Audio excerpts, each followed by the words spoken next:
Hey guys, Nick here, and today we will be talking about the fate of Pete. Now, in all my other Walking Dead stories, and in the original, Pete's involvement didn't really mean much, and his character was pretty much thrown aside, not really much of a big deal. Well, that changes, because in this episode, it will mean a lot. Not so much in this one, but it will be the start of something major. Now, let's start part 8 to this awesome remake of What If Rick Spared Shane, beginning off with Shane.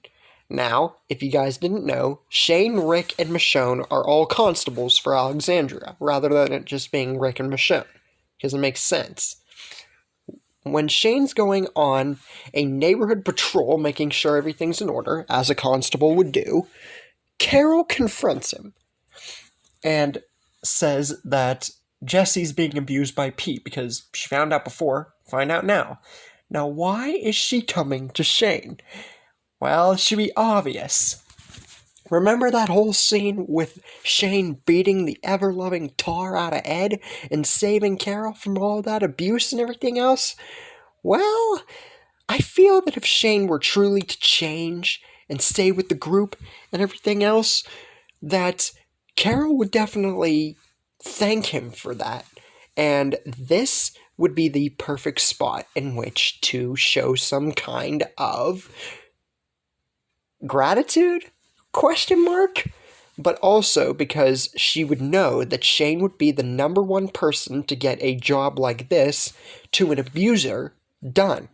But Shane's not gonna play by his own rules this time. Remember, Shane's endeared to Rick because he wouldn't have never gotten back into the group were it not for Rick wanting the same thing.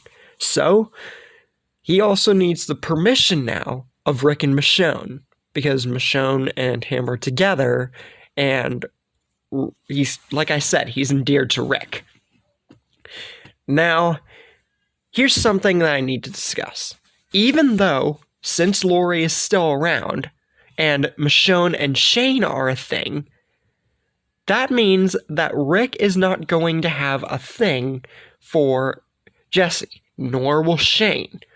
But with the whole Ed thing and now another abuser, I'm sure that Shane's past history of putting Ed in his place would come into play here.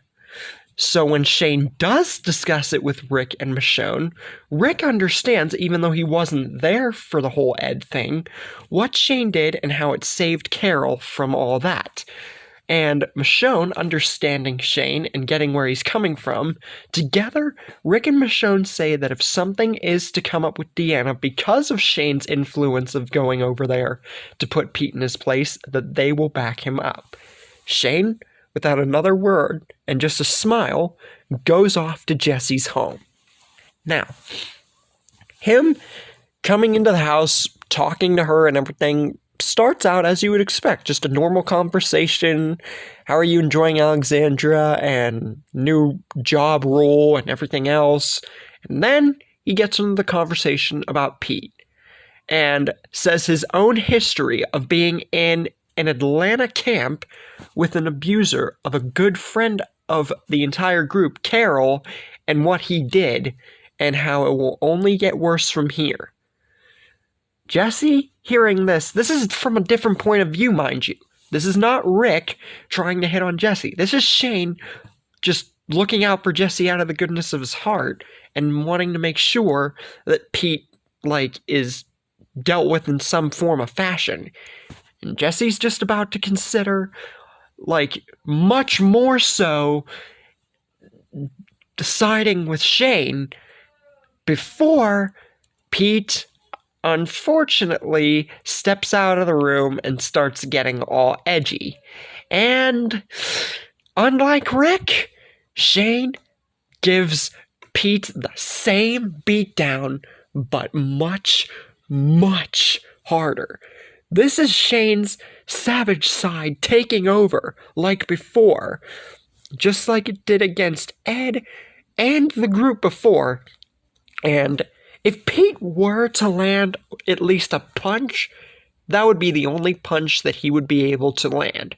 Now, unlike my previous outing of this story, he doesn't kill Pete.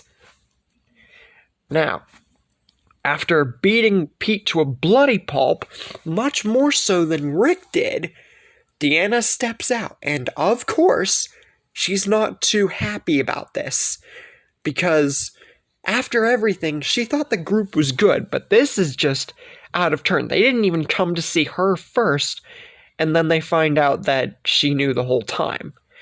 And after that, we get a similar scene to Shane at the barn and everything right now, and a similar recollection of Rick whenever he made a also similar scene in the original outing of The Walking Dead.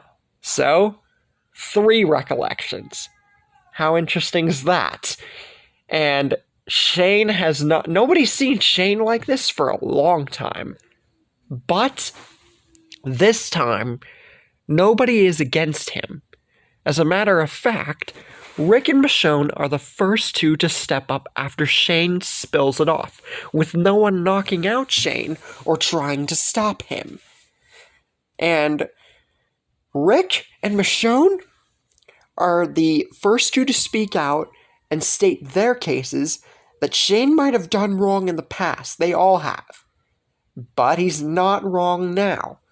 And then Carol, Lori, and Andrea, all with similar experiences and past relation with Shane, all converge on his side as well, saying that they were around someone in an old camp who was just like Pete, and it only got worse. But luckily, a zombie stopped them from doing something major to Ed before they could.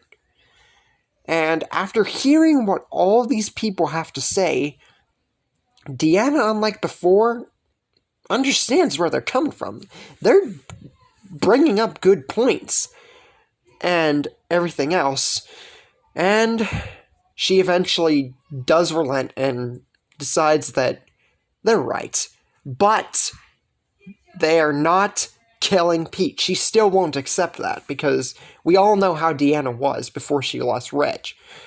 And she's still very stubborn, and says that they will move him to another house, make sure that he stays there, but they are not killing him. No way. And after hearing this, everything's alright except Shane. He cannot believe what he has just heard. He thought that everyone in the group was with him, that everything was going to be dealt with, and then Deanna shuts all that down.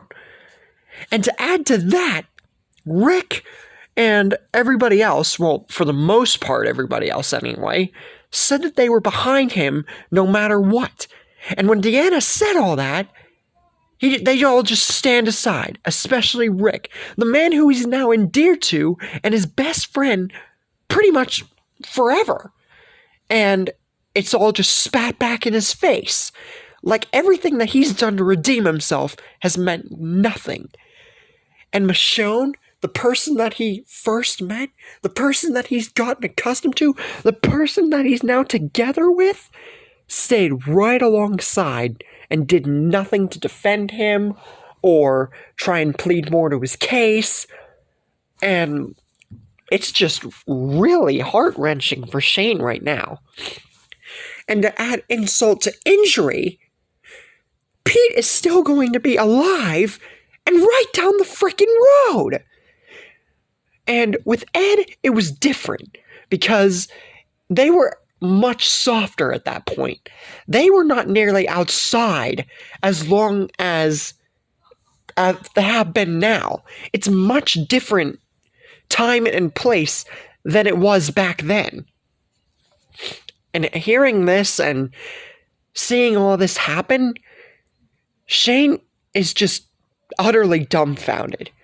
And his patience level has begun to dramatically drop.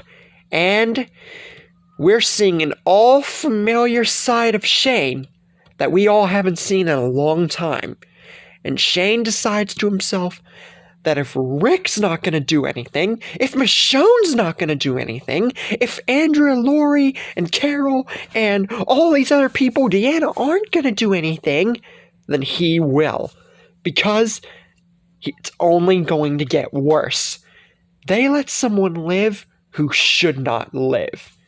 And this is the start of Shane's dark side coming back to the surface. How will this play into affecting the rest of the story?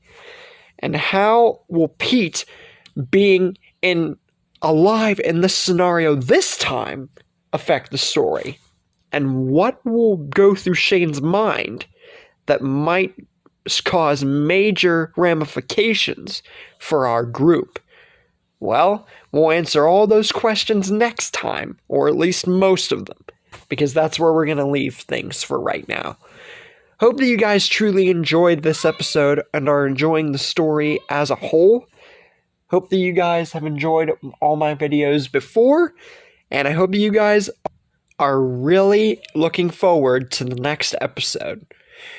Stay tuned, guys.